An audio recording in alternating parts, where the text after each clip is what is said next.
In today's episode, Lauren asks, what are your 3 favorite tools for podcast marketing?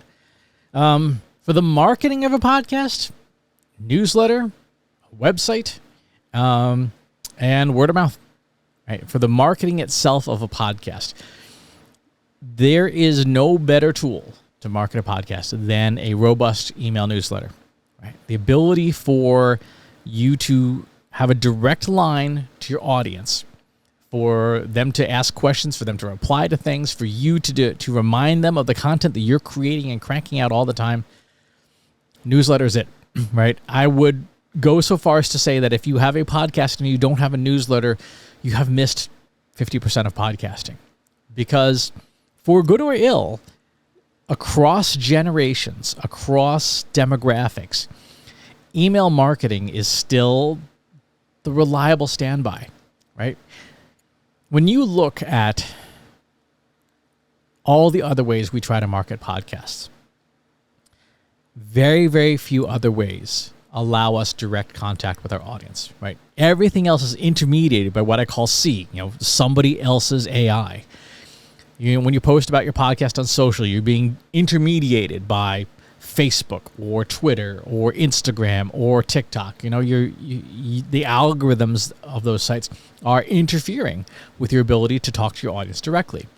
When you look at organic search, right, of course, there's a massive AI deciding who gets found and who doesn't get found, right? So if you search for marketing podcast, you are not in touch with your audience, right? Google or Bing or whoever is standing in your way. They are the ones making the decision. So email, direct line to your audience. Text messaging, right? If you have a text messaging hotline, this is a great way to do that. You should absolutely have a website, right? With show notes. Because as much as your experience may be intermediated by things like Google, they also can send you traffic. And free traffic is not a bad thing. So you want to make sure that that's available. The other thing I would say with podcast marketing is that your show has to not suck, right? You don't have to sound like Howard Stern right out of the gate. You work up to that. But your show has to not suck. And a lot of shows, the value they offer is questionable, especially corporate shows, right? Corporate podcasts are, in general, this is a generalization. In general, they are very dry. They're extremely self-promotional. They are not especially helpful. They don't offer a ton of value for the listener. And what I remind people is,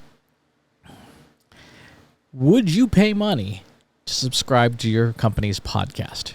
Right? Would you pay even $1 a month as a Patreon subscriber to listen to your company's podcast? If the answer is no, then your show's not good enough, right? You don't have to have amazing audio quality. You don't have to have all this crazy gear and all this stuff to make a show worth listening to.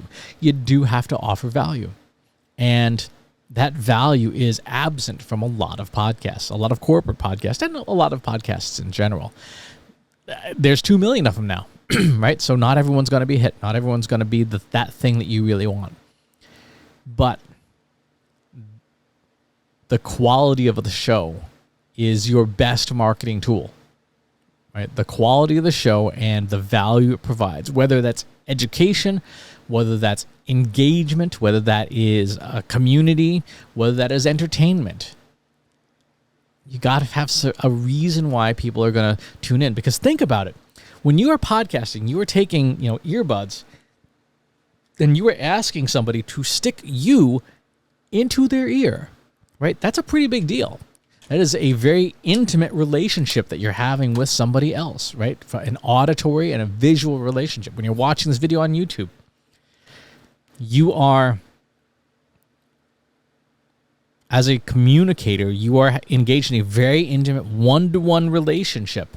By the way, that's one of those little pet peeves I have, is podcasts that start, hey guys, hey everybody. Who are you talking to? It's just you and me. Right?